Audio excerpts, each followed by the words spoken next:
Protesto nas estradas. Integrantes do MST bloquearam rodovias em Santa Catarina na manhã de hoje. O ato faz parte de uma manifestação nacional. De olho no trânsito, uma das SCs mais perigosas do estado vai ter fiscalização redobrada. Para isso, a Polícia Militar Rodoviária vai contar com um radar noturno. Decisão do Conselho Regional de Medicina. O médico preso em Florianópolis acusado de estuprar pacientes perde o direito de exercer a profissão. Respiro na suinocultura. O governo prorroga por mais 30 dias a redução do ICMS para os suínos vivos vendidos para fora do estado. Problema que se repete. A Operação Padrão provoca filas e atrasos nos voos do aeroporto da capital pelo 4º dia consecutivo. E ainda no futebol, a Avaí volta a campo hoje, precisando vencer o Bragantino por 2 gols de vantagem. O Band Cidade desta terça-feira já está no ar.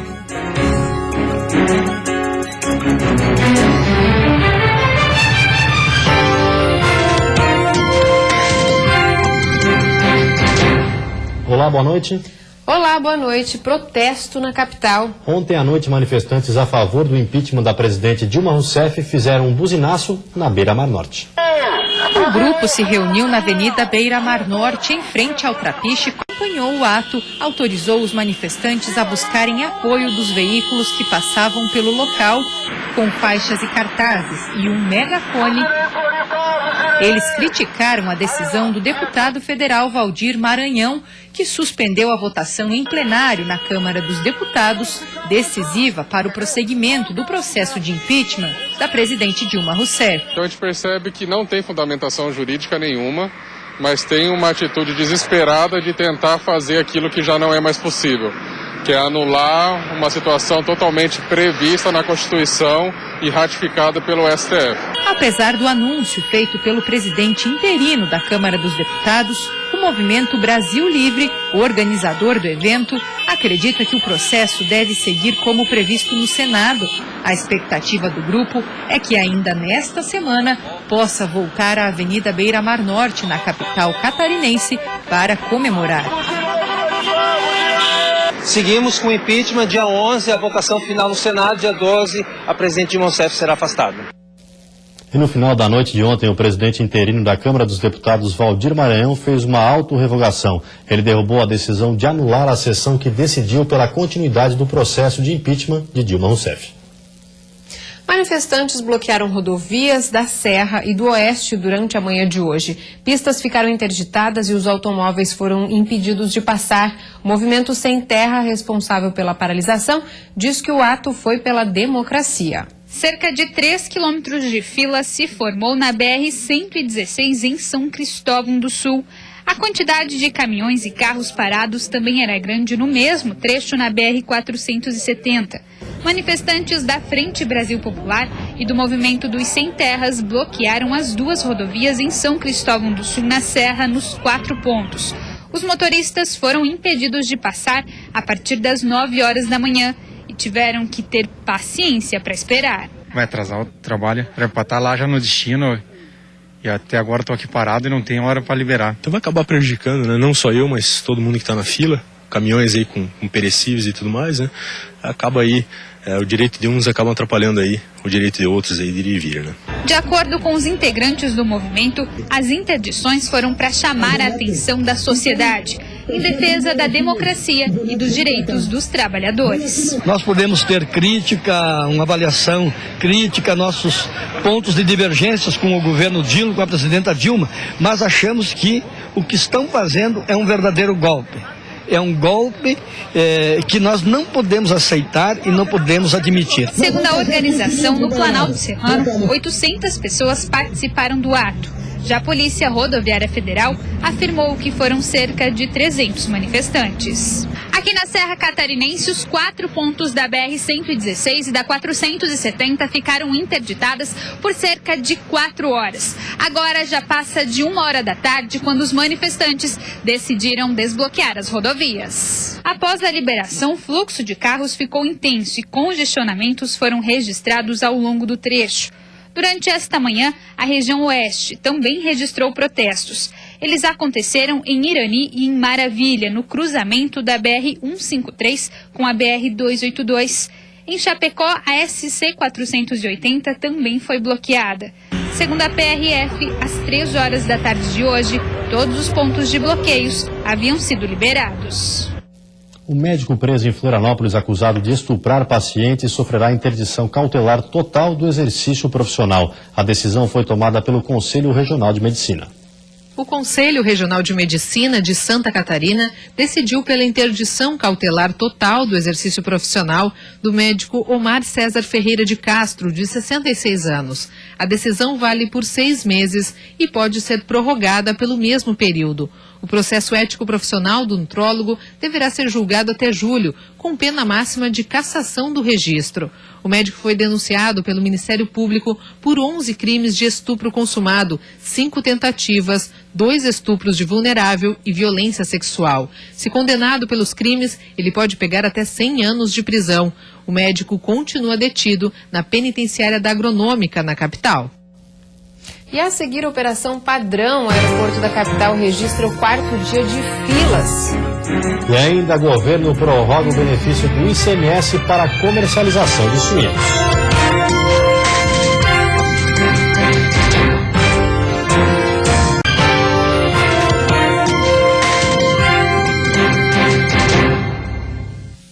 Operação Padrão provoca filas e atrasos nos voos do aeroporto da capital pelo 4º dia.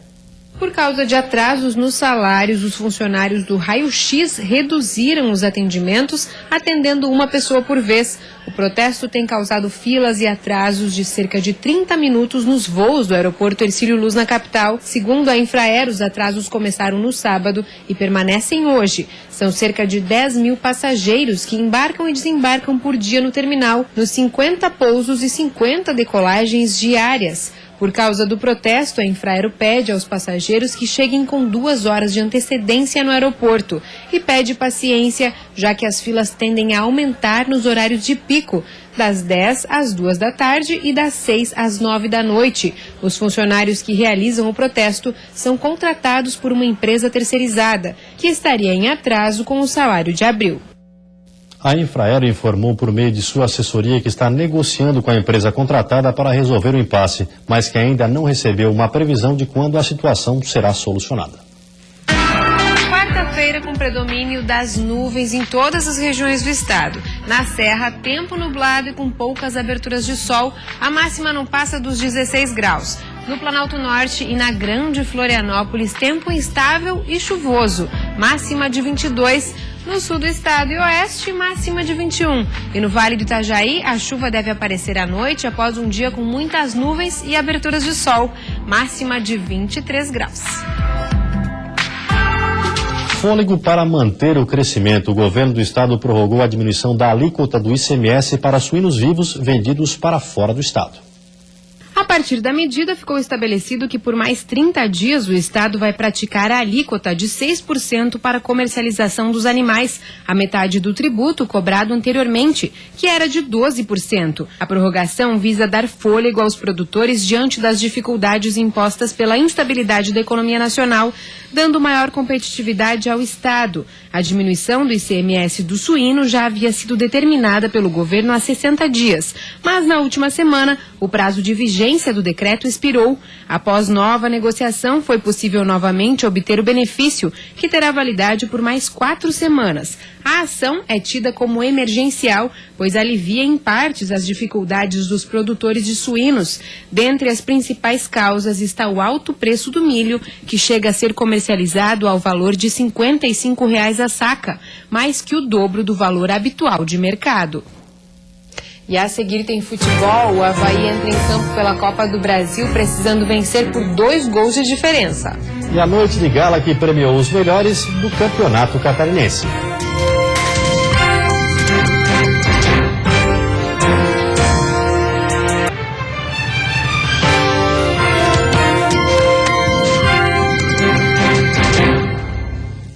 Futebol, o Avaí entra em campo hoje às 9h30 no jogo de volta contra o Bragantino pela Copa do Brasil e precisa vencer por 2 gols de diferença.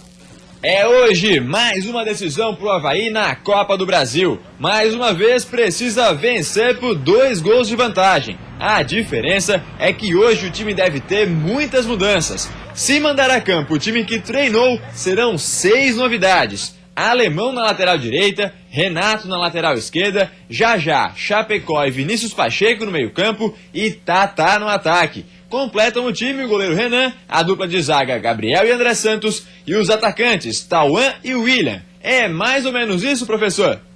Não é 100%. Alguns atletas ali provavelmente vão iniciar, mas não é 100% daquela equipe, não. A dúvida da coletiva de ontem era por conta da liberação dos atletas no bid da CBF. Mas no fim da tarde veio a boa notícia. Vinícius Pacheco, o último que faltava ser regularizado, apareceu no bid e vai pro jogo. Agora é só buscar o resultado contra o Bragantino. Olha, a gente tem esperança que isso aconteça. A equipe está preparada, a gente sabe que o jogo lá em Bragança a gente poderia ter dado um pouquinho mais, até saído com um empate lá, infelizmente não conseguimos, mas o importante é que o jogo ficou em aberto. 1-0 a gente teria que fazer, se a gente empata lá ia ter que fazer 1-0 aqui da mesma maneira, né? Então é esse o resultado que a gente vai procurar, a vitória de qualquer jeito. Quem não vai pro jogo hoje à noite, mas foi apresentado ontem, é o atacante Lucas Coelho. Aos 21 anos, ele chega ao Avaí emprestado pelo Grêmio. Nos testes físicos, ele acabou sentindo um desconforto muscular, mas se diz bem para treinar e jogar já no fim de semana. Natural de Lages, ele quer aproveitar a proximidade da família para, enfim, mostrar seu futebol. O futebol de Santa Catarina vem crescendo e tudo isso influenciou para minha vinda. Não só também a cidade ser perto da minha, né? Ter a família por perto é sempre bom, mas principalmente a visibilidade que eu vou ter aqui e uma Série B que todo mundo sabe que é um campeonato muito assistido em todo o Brasil e no mundo. Amanhã, outros 3 catarinenses jogam pela segunda fase da competição. O Figueirense, que está sem jogar há mais de 2 semanas, enfrenta o Sampaio Corrêa fora de casa. O time do Figueira está sentindo o período sem jogar. Mas será que vai fazer tanta diferença assim? Eu acho que não vai, porque ainda que seja 2 semanas, né?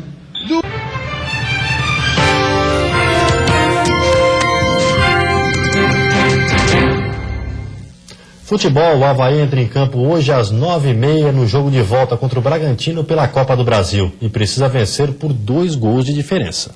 É hoje mais uma decisão para o Avaí na Copa do Brasil. Mais uma vez precisa vencer por 2 gols de vantagem. A diferença é que hoje o time deve ter muitas mudanças. Se mandar a campo o time que treinou, serão 6 novidades. Alemão na lateral direita, Renato na lateral esquerda, Jajá, Chapecó e Vinícius Pacheco no meio-campo e Tatá no ataque. Completam o time o goleiro Renan, a dupla de zaga Gabriel e André Santos e os atacantes Tauan e William. É mais ou menos isso, professor?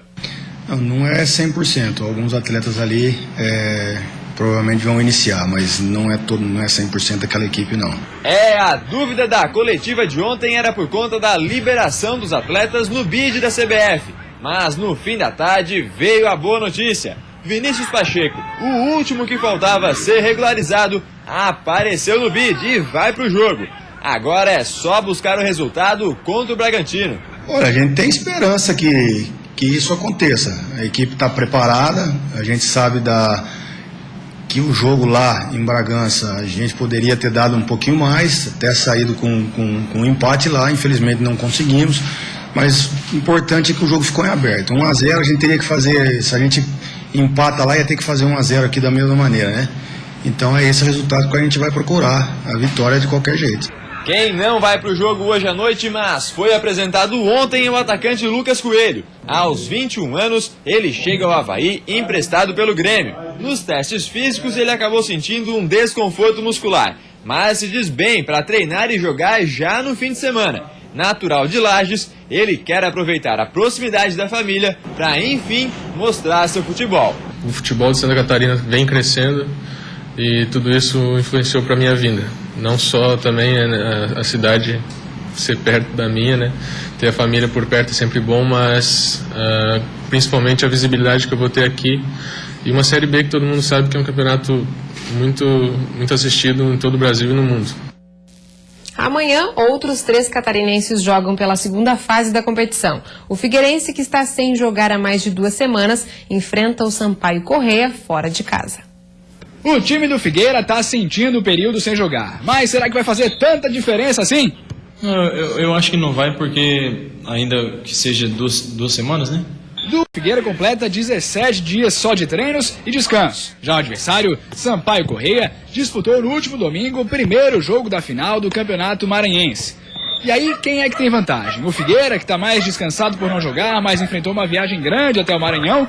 Ou o Sampaio Corrêa, que está com ritmo de jogo, mas provavelmente desgastado pelo número de partidas? Não, acredito que não. Acho que a gente tem o fator da viagem, né? Mas a logística do clube aí preparou essa viagem antes, né? Para a gente poder descansar bem, poder chegar lá e também se acostumar com o clima, que o clima lá também é bastante quente, né? Então a gente tá preparado para poder pensar somente nesse jogo por enquanto e poder chegar lá e fazer o nosso melhor e tentar buscar a vitória. Pelo calor, o Figueira não deve sofrer muito. A previsão é de chuva para a hora da partida em São Luís do Maranhão. A preocupação maior é o ritmo de jogo. O Figueira vai precisar se adaptar rápido. Mas eu acredito ali que no começo do jogo ali a gente já vai voltando o ritmo, já acaba pegando um pouco mais e facilitando bastante no decorrer do jogo. Os jogadores da Chapecoense mal tiveram tempo de comemorar o título e já voltam a jogar amanhã à noite pela Copa do Brasil. A partida é em Curitiba contra o Paraná. Foram 5 meses de muitos treinamentos e jogos difíceis. A Chapecoense conseguiu chegar ao objetivo e ser campeã catarinense de 2016. Bruno Rangel, o artilheiro do campeonato, saiu do banco no segundo tempo e foi quem coroou a vitória na Arena Condá. E a minha passagem aqui na Chapecoense estava faltando um título. E hoje não falta mais nada. Assim, hoje que a gente vai conseguir buscando o melhor que tiver, mas faltava um título para me coroar e marcar de vez a minha passagem aqui no clube.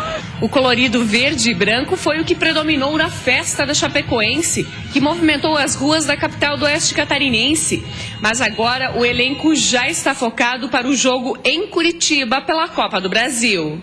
E quarta-feira já começa outra competição e domingo já vem a próxima. Então, assim, ter inteligência para que a gente possa fazer sempre o nosso melhor nas competições seguintes.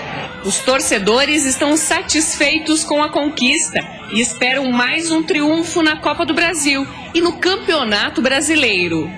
Mas eu acredito que, no mínimo, a gente tem que almejar alguma coisa maior, entende? Não jogar como time pequeno, jogar como time maior, pelo menos uma Sul-Americana. Noite de gala para o futebol catarinense. Os melhores do campeonato foram premiados na noite de ontem.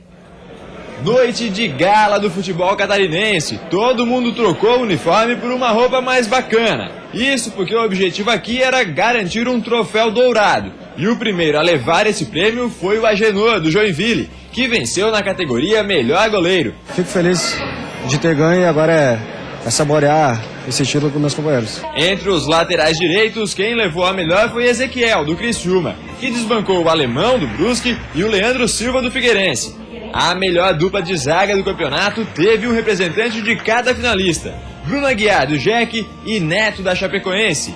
Na lateral esquerda, mais uma vez, deu Chape. Denner levou a melhor contra a Capa, do Guarani de Palhoça, e Marlon, do Criciúma. No meio-campo, a dupla de volantes também foi representada pelos finalistas do campeonato. Cleber Santana e Anselmo foram os premiados. Fechando o setor, Elvis, do Criciúma, e Alex Maranhão, do Guarani de Palhoça, levaram o prêmio de melhores meias do catarinense. Agora os dois vão atuar juntos no Tigre, em busca do acesso à Série A do Brasileiro. A escolha dos melhores atacantes da competição uniu experiência com juventude. O artilheiro do campeonato, Bruno Rangel, e a revelação do catarinense, Roger Guedes, foram os premiados. São duas coisas que eu estava perseguindo aqui no clube, né?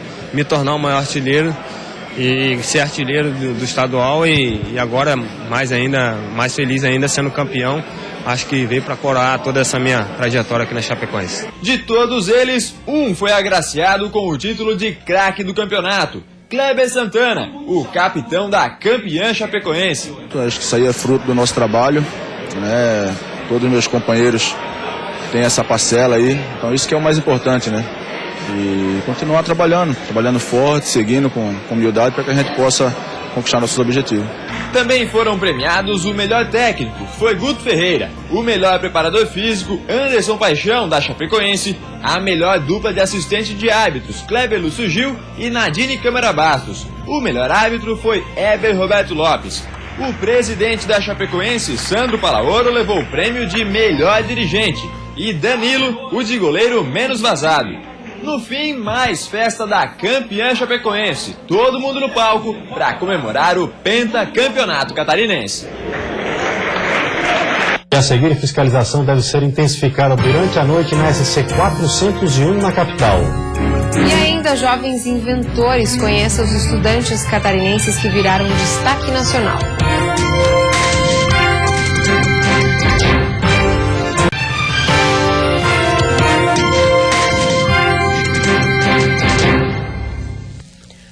Uma rodovia estadual de grande importância para a mobilidade urbana de Florianópolis deve ter mais fiscalização. É a SC 401, que leva às praias do norte da capital e vem registrando acidentes fatais, muitos causados pela imprudência.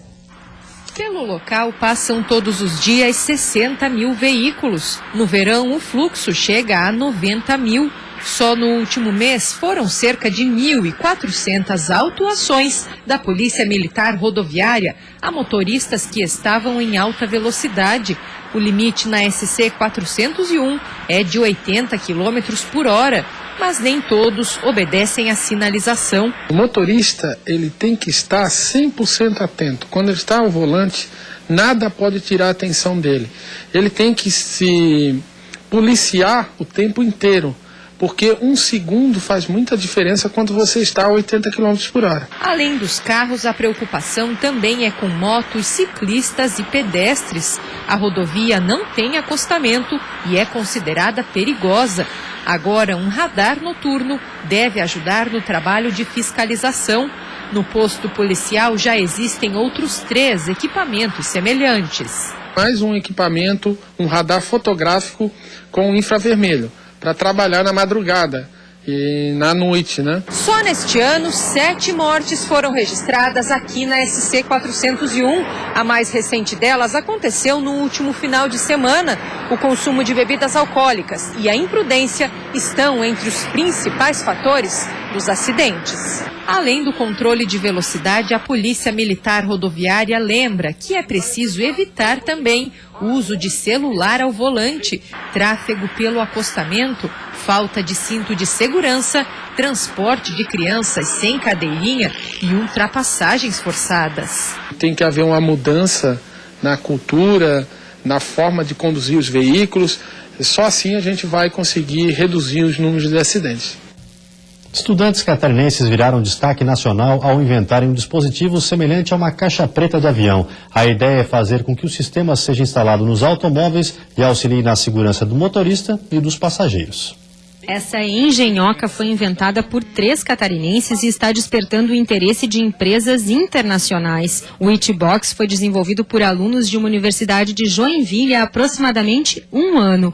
O protótipo funciona como uma caixa preta de avião e armazena dados do carro durante seu uso. Um hardware, né, que captura essas informações do carro, grava elas, para posteriormente a gente pôr o software que a gente criou também, executar uma timeline para a gente ver tudo que o motorista fez. O dispositivo é conectado ao carro através de um cabo USB. Assim que o carro é ligado, o Itbox já começa a gravar as informações. O dispositivo é composto por GPS, câmera de vídeo e outros sensores. Todos estes dados armazenados podem ser acessados depois pelo proprietário do veículo. Basta acessar o sistema com login e senha para se ter acesso às informações. Velocidade, localização e outros detalhes, como a força utilizada sob o pedal da aceleração, são armazenados. Dados que podem ajudar a indústria automotiva a identificar falhas nos veículos e auxiliar nas investigações de acidente de trânsito. Caso aconteça acidente ou não, o motorista pode acessar sim os dados desde que ele tenha o seu login e senha, né? Pessoas não autorizadas não podem acessar a caixa preta, somente o dono do veículo. Então ele pode ver por onde ele andou, como o carro se comportou e até fazer manutenções preventivas. A criação dos jovens já trouxe resultados e reconhecimento. O Hitbox está entre os 190 representantes mundiais do Imagine Cup, uma competição organizada pela Microsoft. A final do concurso acontece em agosto. O que a gente quer é que realmente potencializar as ideias deles, dar todo o suporte necessário e fazer com que eles realmente cresçam e se desenvolvam. Mas o objetivo destes jovens empreendedores é ir além. O trabalho começou agora.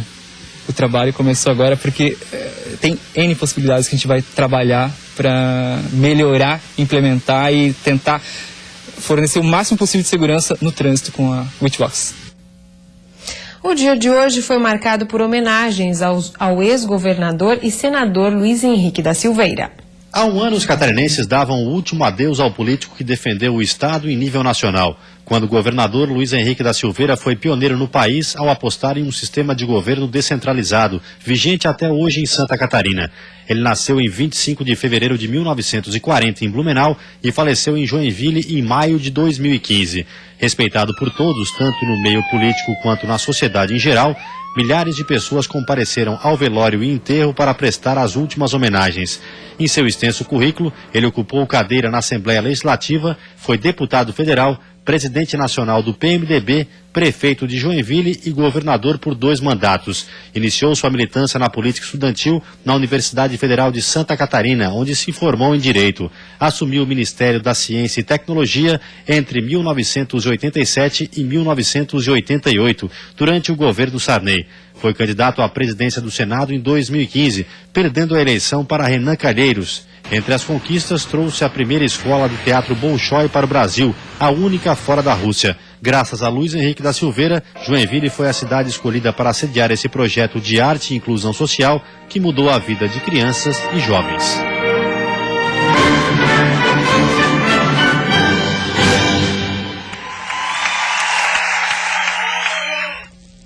E antes de encerrarmos, uma olhadinha no trânsito da capital. Aí você acompanha imagens ao vivo das pontes Colombo Salles e Pedro Ivo Campos. Movimento intenso nos 2 sentidos, mas principalmente para quem deixa a ilha de Santa Catarina. Agora em Florianópolis, 22 graus. E vem aí o Jornal da Band. Uma ótima noite para você. Até amanhã. Boa noite. Até amanhã.